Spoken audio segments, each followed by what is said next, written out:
The Voice. Pour sa première, Pascal Obispo fait le show. Pascal Obispo n'a pas manqué son entrée dans The Voice. Le nouveau coach de l'émission a raflé de nombreux talents et n'a pas hésité à taquiner ses camarades. Il est la nouveauté de cette nouvelle saison de The Voice. Pour sa première fois dans le fauteuil de coach, Pascal Obispo n'a pas déçu. Très à l'aise, le chanteur a tout fait comme un grand. Il a attiré chez lui certains des meilleurs talents, et a surtout fait le spectacle. Les téléspectateurs ont découvert l'interprète de Lucie survoltée, se frottant sur le genou de Mika, et faisant des pieds et des mains pour attirer les jeunes chanteurs chez lui. Et ça a plutôt bien fonctionné pour lui. Pascal Obispo a décroché le premier talent de la saison, la chanteuse Celia, qui a su séduire la star avec une reprise de Bon Appétit de Katy Perry.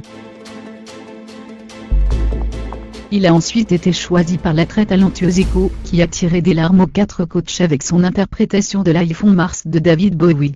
Pour terminer en beauté, le chanteur a réalisé le rêve d'une mère fan de lui, en se retournant sur Rebecca, la fille de cette dernière, après une interprétation de son tube, Lucie.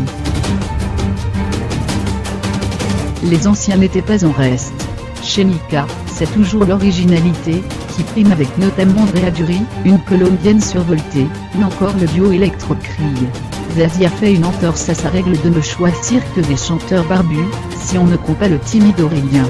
La chanteuse a en effet été séduite par le style atypique en costume d'Edouard, et l'authenticité du néo-calédonien Gulahan. Si Florent Pagny a eu du mal à démarrer RER, il s'est bien rattrapé à la fin de l'émission. Le plus ancien coach du programme, qui participe à sa dernière saison, a été conquis par la jeune Renata de Montauban et Cécile, qui n'est autre que la fille de Patricia Guyot, une candidate de l'an dernier, qui n'avait pas su séduire les coachs. Enfin, du côté des éliminés, ils étaient 3 ce soir, Gigui, Solange Aoudan et le duo entre un père et son fils, Fat et Tosson. Le prime de The Voice, c'était aussi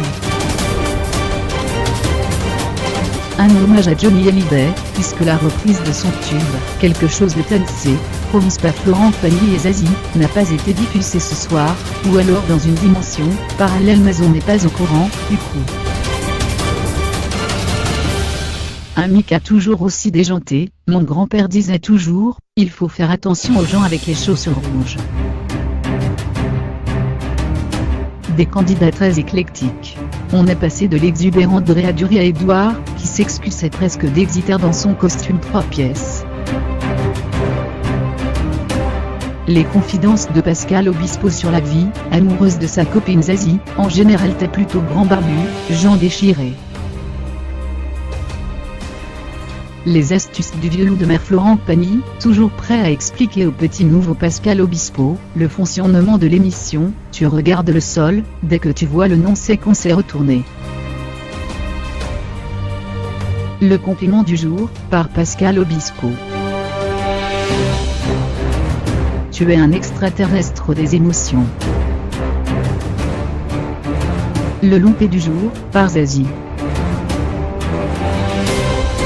Moi, quand tu dis un travel so far, j'y crois. Oui, sauf que les paroles c'est trouble soir. Rien à voir.